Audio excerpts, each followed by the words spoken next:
Can you believe it's April already? It is so beautiful outside. And leading up, after Easter, we've got this time where we can really celebrate our Earth. And on April 22nd, it's Earth Day. So we thought it would be perfect to start our first week back with Dr. Seuss's The Lorax, which is a really, really, really lovely story that's gonna make you start thinking a little bit about what we can do to protect our Mother Earth. Do you remember that song we used to sing a couple weeks ago, Small Things Count? We're gonna play it together. Let's see if I can think of it too. Small things count. There's your note right there. Small things count, so Jesus said. Cups of water, crumbs of bread. Small things done because we're kind. Count as big things in God's mind. Small things make the big things grow. Grains of yeast inside the dough. Puffs that fill a big balloon. Notes that make a happy tune. One more verse. Every hair that's on your head, every sparrow, Jesus said. God takes care of counts and knows.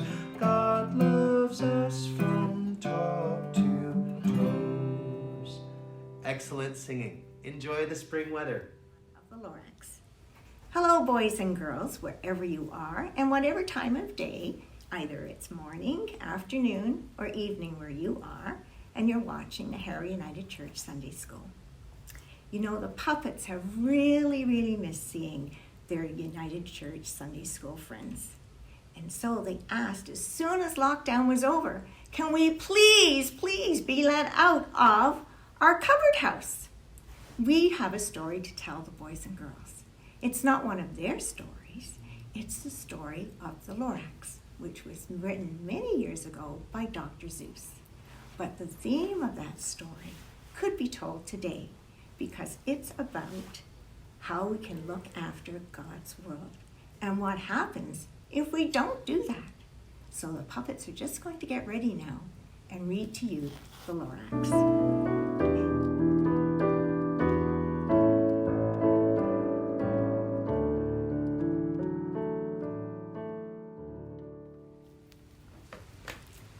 At the far end of town where the gricklegrass grows and the wind smells slow and sour when it blows, and no birds ever sing excepting old crows, is the street of the lifted Lorax. And deep in the gricklegrass, some people say, if you look deep enough, you can still see today where the Lorax once stood just as long as it could, but somebody lifted the Lorax away. What was the Lorax? And why was it there? And why was it lifted and taken somewhere? From the far end of town where the gricklegrass grows, the old onceler still lives here. Ask him, he knows. You won't see the onceler. Don't knock at his door. He stays in his lurkin on top of his store. He lurks in his lurkin, cold under the roof, where he bakes his own clothes out of miff-muffered moof. And on special dank midnights in August he peeks, and sometimes he speaks and tells how the Lorax was lifted away. He'll tell you perhaps, if you're willing to pay. On the end of a rope he lets down a tin pail, and you have to toss in 15 cents and an ale. And the shell of a great-great-great-grandfather's snail. Then he pulls up the pail, makes a most careful count to see if you have paid him the proper amount. Then he hides what you paid him away in his snuv, his secret strange hole in his groovulous glove.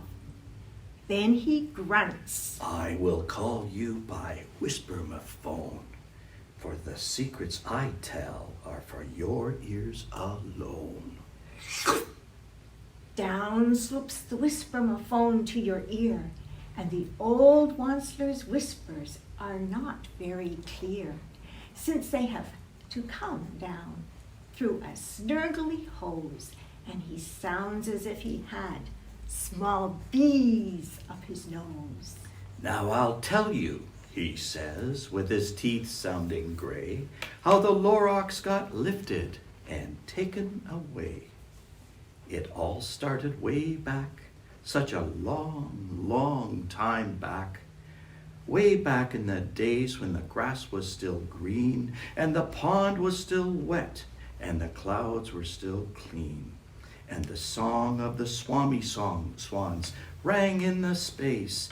One morning I came to this glorious place, and I first saw the trees, the truffula trees, the bright-colored tufts of the truffula trees, mile after mile in the fresh morning breeze. And under the trees I saw brown barbaloots frisking about in their barbaloot suits as they played in the shade and ate truffula fruits. From the ripulous pond came the comfortable sound of the humming fish humming while splashing around. But those trees, those truffula trees. All my life I'd been searching for trees such as these. The touch of their tufts was much softer than silk, and they had the sweet smell of fresh butterfly milk. I felt a great leaping of joy in my heart. I knew just what I'd do. I unloaded my cart.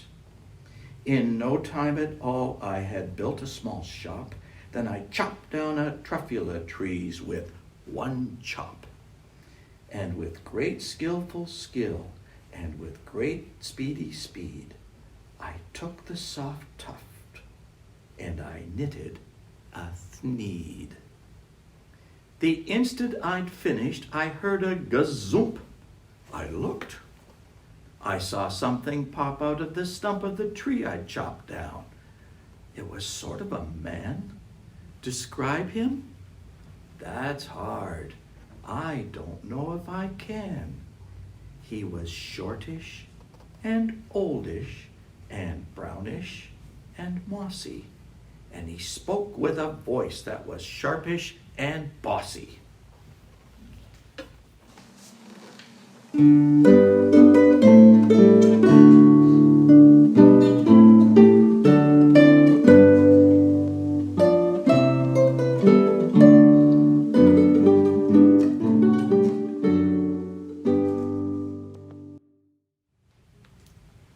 Mister, he said with a sawdusty sneeze, I am the Lorax. I speak for the trees.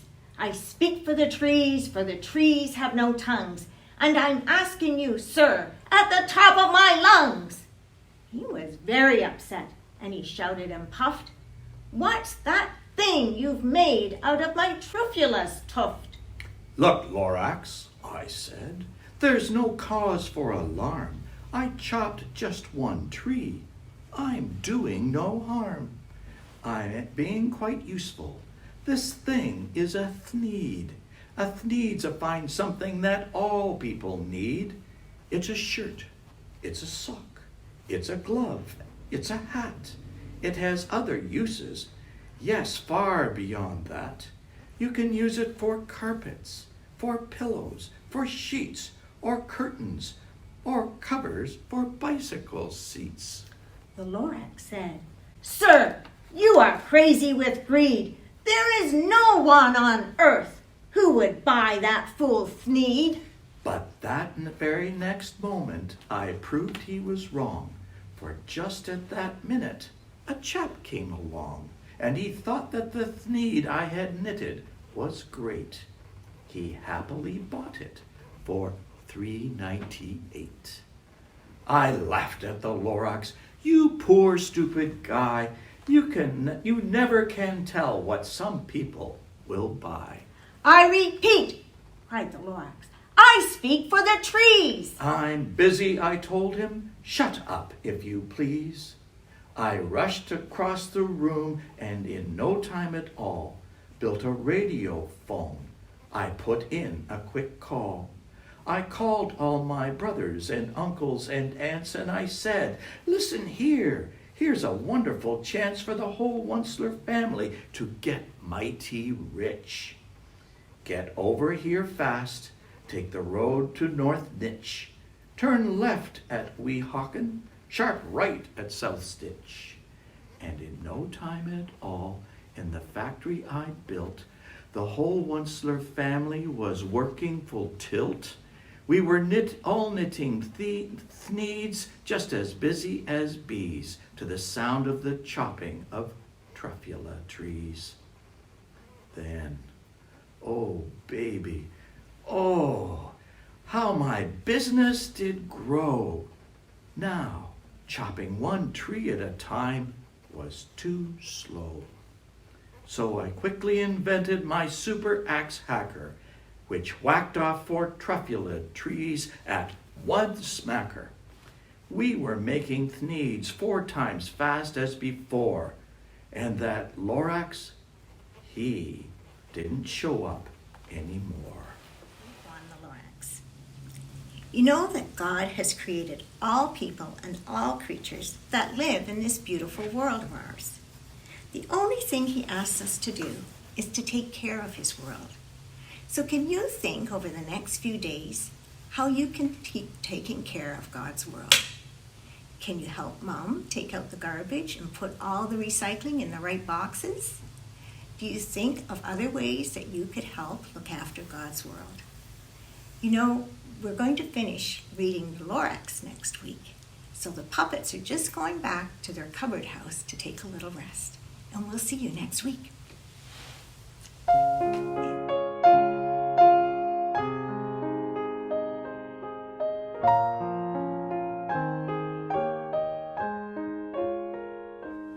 Hello everyone. I just wanted to read to you from our Bible, the Revised Standard Version. And with us talking about the earth and the Lorax and Earth Day, our Bible reading that ties in with our Lorax is taken from the Psalms. And this makes me think of Max because the Psalms is another word for the songs. And we really like the songs that Max has been showing us. So today's Psalm is Psalm 24 and it's just the first verse. It says, "The earth is the Lord and the fullness thereof, the world and those who dwell therein." So it tells us all about the whole earth and everyone and everything that is in our earth.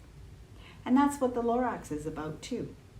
And now we're going to do our body prayer with Miss Sue. God be in my eyes, my ears, my mouth, and my heart. You can just follow along with our actions. So first we start off with pointing to our eyes. There we are. You gonna help me with this? Okay. God be in my eyes and in my seeing. God be in my ears and in my listening. God be in my mouth and in my speaking. And God be in my heart and in my loving. Amen. I'd like us to bow our heads. Okay.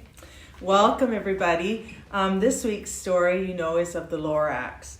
And you've been provided with a kit at home to put together a puppet. And I'm going to show you the different elements that you have in your kit so that we can make this wonderful little Lorax puppet. You'll have some wings here that you can cut out. Well, not wings. They look like wings. They look like angels' wings. And maybe there's a little bit of story into that story. And then you also will have the eyebrows. And then the next part is you have the arms and the legs to cut out from here. And the big part here is your bag, and that makes your puppet.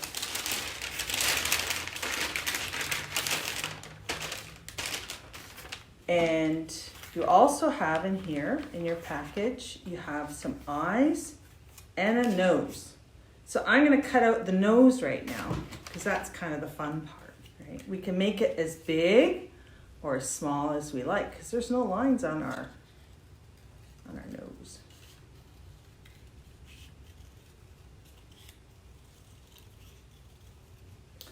The Lorax puppet, or the Lorax story, is one of my favorite stories of the Dr. Seuss series. And I love trees myself, and I love the story that the Lorax tells, that we have to care an awful lot about our environment, about our world, to make a difference. And I'm cutting out the nice little eyes of the Lorax.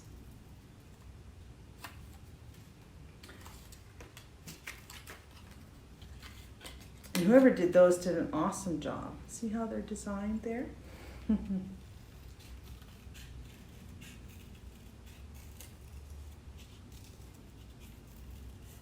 And you know, I forgot to introduce myself. My name is Patricia.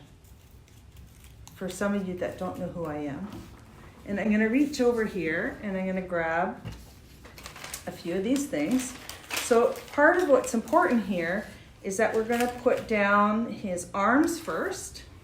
And Miss Larry was so kind as to cut these out ahead of time for me. So I'm going to first put on the arms. And the reason why I'm going to do that is so that they're underneath. They're going to be underneath his head and underneath his mustache, and that's going to be easier to do. So I'm going to just take off the thing. So you're going to remember that you needed some scissors when you're starting this and your glue stick. And that's all you're going to need from home today. So I'm putting on some glue.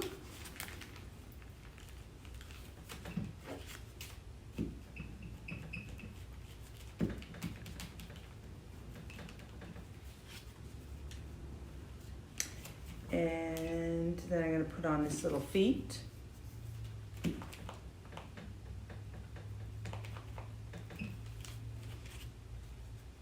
And we can have them hanging off just a little bit here. So I'm going to make sure I put his right foot on his right side and his left foot on his left side, so that way he doesn't look like he's got his feet crossed over. So that could be important too.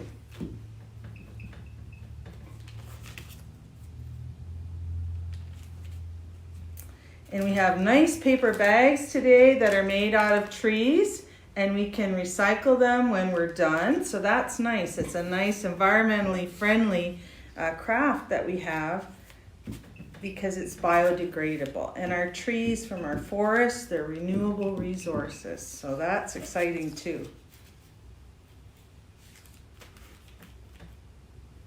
And he's got really neat eyebrows. So we're going to put those right up here at the top. Before we put, well, I guess we're going to put his eyes on first because that would be good. And you know, I found one eye. I'm just laughing at myself because I need to follow the pattern here. Okay. And then I found the other eye. There we go. So we're going to put the other eye on. And we're going to put them, I guess that looks about right. So he doesn't look funny with his eyes either. So we're going to put his eyes on first. And then we put on his really neat little eyebrows. Neat. They're not little, but they're really cool eyebrows that the Lorax has. So we can put those just a little over his eyes, like he's peeking out. So see how that one went? Then put on his other eyebrow, and I'm going to have him cross a little bit. There we go. So now he's got his two eyebrows, and what do we have left? We need to put on his nose. And he just has the best nose ever. It's nice and red. And I gave him a big nose because I just think big noses are cute too. So there we have our craft for our Lorax. There's also some little polka dots that have been included in your kit that you can paste onto his tummy like that if you like to. Okay, so that is our craft this week, and a big thank you to Miss Larry for putting that together. And then the Lorax can do some talking, and maybe you can share the Lorax story with your parents or it's someone that you care about, a younger sibling or someone, and you can read the story and have the Lorax talk during your story. So that's just awesome. Thank you so much. Hey, has anyone seen the Lorax? Has anyone seen him? Oh my gosh! How did you get here, sir? Please don't cut this guitar. This guitar is made out of wood, and I know you're helping us out by not having these trees get cut down, but I really want to keep this thing. Is that okay, sir? Okay, I think he said it's okay. Do you remember our song, Like a Rock? I want to sing it all together. Here's our note. Like a rock. That's what we're going to sing. 2, 3. Like a rock, God is under our feet. Like the starry night sky, God is over our head. Like the sun on the horizon, God is ever before. Like the river runs the ocean, our home is with God evermore. Good singing, Mr. Lorax. And good singing at home, too.